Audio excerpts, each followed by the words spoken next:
Ассаламағалейкум.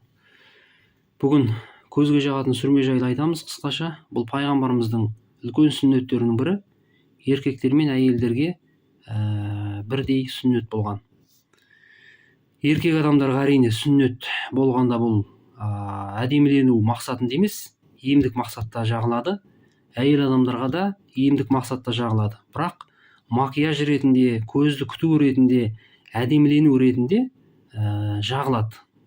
Бірақ әйел адамның өз еркегінің алдынан басқа еркектің алдында немесе көшеге шыққан кезде әдеміленіп сүрме жағылуы, иіс сулар, дохилар себуі бұл харам болады. Бұл нәрсені ескергендеріңіз дұрыс.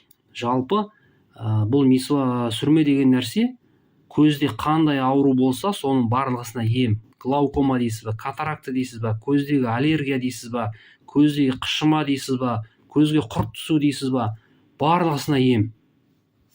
Бұл жерде айта кетейік, бұл нәрсені қазіргі заманауи жаңағы көзге жағатын бояулармен шатастырмаңыздар. Олардың барлығысы химия. Олар тек қана сіздің көзіңізді, кірпігіңізді құртқаннан басқа пайда бермейді. Әрине жас кезіңізде, әдемі кезіңізде көзіңізге жарқыратып көрсетер, бірақ уақыт өте келе ол сіздің көзіңізді құртады. Бір мысал айта кетейік, адам баласының көзінде демодокс деген бір құрт болады. Демодокс деген құрт, бұны орысша жаңа клеш деп қояды. Бүрге сияқты құрт, бұл адам баласының көзінде, кірпігінде болады. Бұлар жаңағы адам баласы химиялық тамақтарды, басқаларды жеген кезде организмде жаңағы өзгеріс болады да, бұлар көбейіп кетеді. Осы кезде адам баласының көзі қышыма аурумен ауырады. Осы құрттарды операциясыз өлтірудің ең төте жолы осы жаңағы көзге сүрме жағу болып табылады екен. Бұны қазіргі современный ғылым дейміз ғой, заманауи ғылым бұны дәлелдеп отыр. Және де көздің өзінің пайдалы құрттары болады. Кірпіктерді баптайтын, сол кірпіктердің жан-жақтарындағы өсіп жатқан терілерді жаңағыдай жейтін сондай құрттары болады. Мына көшеде кісілер ағаштарды өсіріп баптап жатыр ғой, соғыса баптайды. Сондай құрттарды жаңа заманауи химиядан жасалған жаңа көз бояулары қырып тастайды екен. Содан кейін адам баласының кірпігі қурай бастайды, жаңағы өлген ағаш сияқты ақырын түседі. Кірпік түскеннен кейін көз құрғайды. Көз құрғағаннан кейін бітті, ар жағы жаңағы көздің жаңағы қышымасы басталады, аллергиясы басталады деген сияқты, көз қызиды, басқа болады, қабынады, ісінеді, суланады, арт жағы енді үлкен ауруларға апарып соғады. Соған байланысты көрсетейік, бұл енді Пакистан мемлекетінен шыққан дүние. Сырты осындай, телефондары бар, ішінде жаңағы осындай құты бар. Осы құтының ішінде осындай өзінің міне тағы да ыдысы бар. Пайғамбарымыздың осындай ыдысы болған екен, арнаулы. Осы сүрмені соның ішіне салып қоятын болған. Енді бұны ашамыз. Ашқан кезде ішінде тағы да өзінің қақпағы болады. Қақпағын ашсаңыз, бұның түсі міне ақ. Кейбіреулердің түсі сондай сұр болады. Оларды жаққан кезде байқамасаңыздар, көзіңіз боялып қалады. Мен өз басымда болды, соны жағып, кешке жақын жатып, таңертең жұмысқа барсам, кісілердің бәрі көзіңді қандай керемет қылып бояп алғансың дейді. Айнаға қарасам, көзімнің екі жағын мынау суреттегі қыздың көзі сияқты айдай қылып жаңағы боялып қалған екен. Енді оны мен былай жуам кетпейді. Сөйтсем бұл өте сапалы нәрсе болады. Бұл 2 күн кетпейді. Немен жусаңыздар да кетпейді. Сол себептен сол нәрсені абайлаңыздар. Осы ағын салсаңыздар, бұл көзге бояу болып көрінбейді. Бірінші, екінші мәселе, бұл ағы көзді ашытады. Бірінші салған кездерде қатты ашытады, одан кейін ақырын ашытады. Ашытқанда жаңағы көзді ағызып жіберетіндей, адам шыдамайтындай ашытпайды, жай шым-шым ашытады. Осы ашытатыны маған ұнайды. Сол себептен мен осындайды пайдаланам. Енді бұның өзінің жаңағы көзге жағатын таяқшасы болады, басқа болады, әркім әртүрлі жағады. Бұл жерде бір қателік, көп адамдар бұны жаңағыдай кірпіктің айналасына жаға салады. Ол болмайды, бұны көздің ішіне жағу керек. бұрыннан келе жатқан сүннет. Мен өз басым мысалы осы саусағымды тіліме тигізем, бір рет тіліме тигізем де мына басына былай қоям да былай бір-екі рет бүйтіп сілкеймін, содан осыншама шығады. Осыны көзді ашып тұрып, көздің астындағы терінің ішкі жағына былай бір рет сүртем, бүйтіп жағам. Соны жаққаннан кейін көзді жұмып шалқадан жатам. Жатқан кезде бұл өзі көздің айналасын бәріне барады. Енді істеп көрсеңіздер, енді пайдасын көресіздер. Бұл керемет.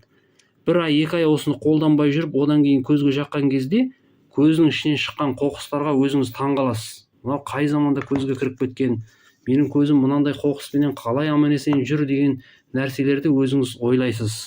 Сондай енді керемет қасиетті дүние. Енді пайғамбарымыздың кезіндегі әңгімелерге оралсақ, пайғамбарымыз өзінің қасиетті хадистерінде сүрме жағу ер мен әйелге бірдей сүннет екенін айтқан. Бұл жөнінде жаңағы Ибн Аббас радиаллаху анху айтқан екен, анығында сендердің ең жақсы сүрмелерің исмит деген екен. Ол көз жанарын ашып, кірпікті өсіреді деген хадисті ол кісі келтіріп отыр. Мына араб елдерінде, ыстық жерлерде ми қайнайды дейді ғой қазақ. Сондай елдерде адам баласының көзі кәдімгідей суы көздің ішінде қайнайды екен. Қайнағанда сарқылдап қайнамайды ғой, енді қызиды. Соны суыту үшін суық су бассаң кәдімгідей демаласың дейді. Арабстанның кісілері айтады. Міне осы жаңағы сүрмені сол көзге жаққан кезде көз салқындайды екен. Көздің суы салқындайды екен. Көз салқындаған кезде адамның миы салқындайды екен де, бүкіл адам баласының миындағы нервтар, нейрондар не істейді? Демалады екен, тынышталады екен. Бүкіл адамның нервы жүйесі тынышталады екен. Енді Хазірет Ибн Омардан келген радиаллаху анхудан жеткен хадисті айтады, сүрме жағыңдар дейді пайғамбарымыз. Ол көз жанарын күшейтеді және кірпікті өсіреді дейді. Енді сүрмені жасайтын исмит деген нәрсе бұл минералды бір элемент. Андай кристалл формалы қалай түсті зат. Қалай түсті деген енді андай сұры түсті зат болады. Қатты болады, сосын жаңағы сынғыш болады дейді. Таза күйінде болады. Өйткені мынау исмит деген нәрсеге ешқандай микроб жақындамайды дейді.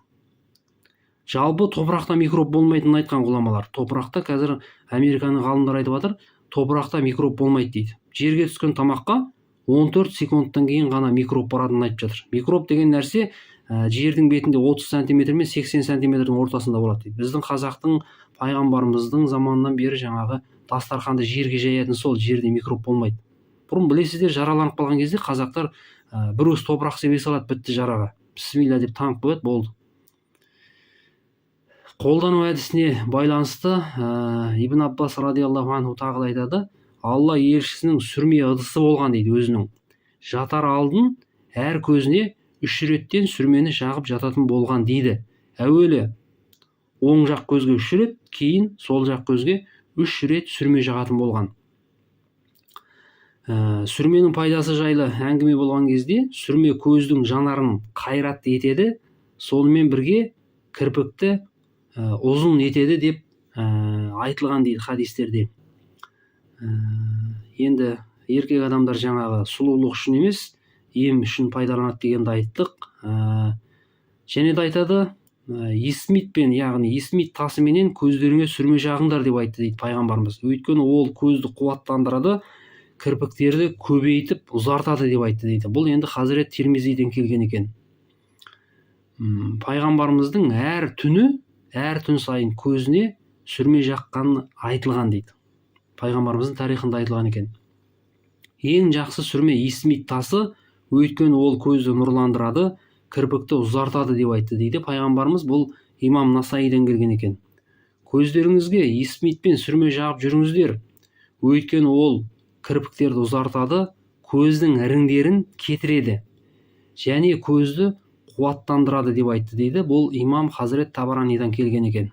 Сүрме жағу, жасыл түске қарау және халал болған сұлу көзге қарау көзді қуаттандырады деп айтты дейді пайғамбарымыз. Бұл Хазірет имам Суитиден келген екен.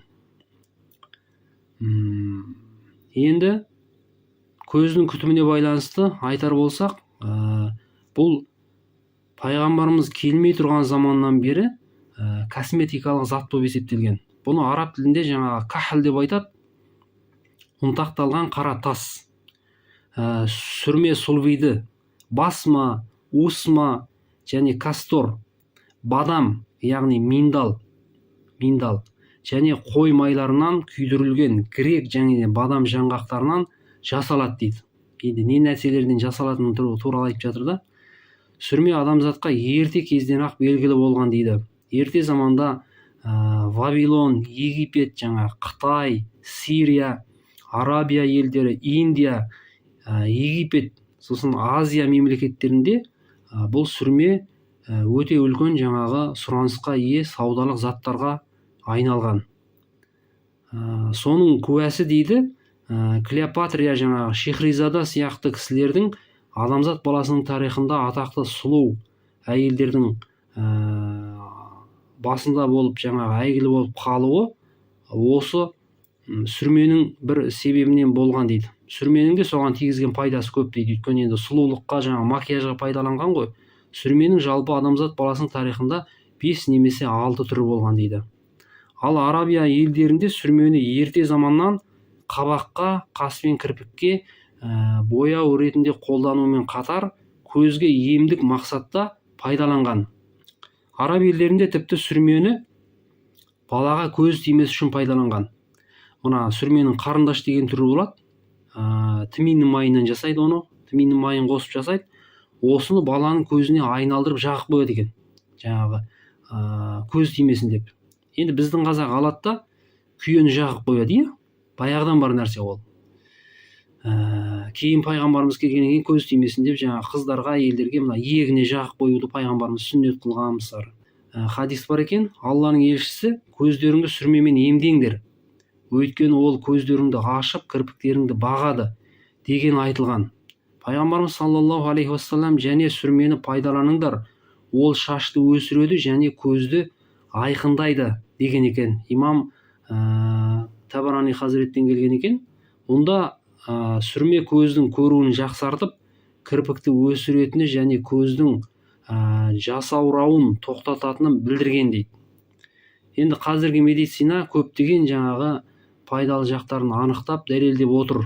Сүрмеменен жасалған макияж тек көзді әрлеп қана қоймайды, сондай-ақ көз терісі мен кірпікті күтуге мүмкіндік береді дейді. Сүрме көзді айқындап, үлкейтіп, әдемілеп көрсетеді. Сонымен қатар көзді тазартады. Сүрмені көзге жаққанда оның кірпікке де пайдасы өте көп. Ол кірпікті өсіреді, әрі қоюландырады, көздің шаршағанын басып, жағымды әрі табиғи әсер береді. Сүрмені көзді әдемі көрсетумен қатар көздің гигиенасына пайдаланады.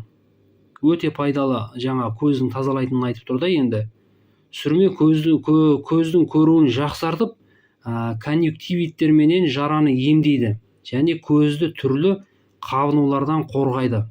Сүрме көздің шырыш қабағының тітіркенуін басады. Осы орайда оның тағы бір кереметі, аллергияға қарсы емдік қасиеті өте жоғары. Сүрменің қара түсі көзді күннен қорғайды. Сүрме көзге жағымды әсер етумен қатар өте сапалы. Көзге жаққан соң ол 2 күнге дейін өшпей сақталады. Біздің басында айтқан сөзімізді осы қазіргі медицина дәлелдеп отыр. Көзге ең пайдалы түрі бұл исмит дейді. Міне медицинаның ғалымдары айтып жатыр. Енді аяқ жағына қарай түсейік. Және медицинаның ғалымдары айтады, күндіз сүрме жаққан адам жатарда ол сүрмені көзіне сүртпегені дұрыс дейді. Өйткені сүрменің қасиеттік, емдік қасиеті өте күшті. Сол себептен түнде сүрме көзді емдейді дейді. Ал пайғамбарымыздың сенімді серігі болған Ибн Аббас радиаллаху анхудың тағы бір риwаятында пайғамбарымыз сүрмені жаққанда оң көзінен бастайтын, әуелі оң көзіне 3 мәрте, содан кейін сол көзіне 3 мәрте жағатын еді дейді. Тағы да келіп жатыр хадис. Пайғамбардың бір сүннетін жасаған адамға 10 мың шахидтің сауабы жазылады деген ғұламалар білесіздер, иә? Бірінші сауап, екінші көздеріңіз аман болады, ауырмайсыздар. Осы нәрсені пайдалансаңыздар, иншалла бізге де бір сауап болсын деп сіздерге айтып бөлісіп жатырмыз, пайғамбарымыздың сүннеті болғаннан кейін.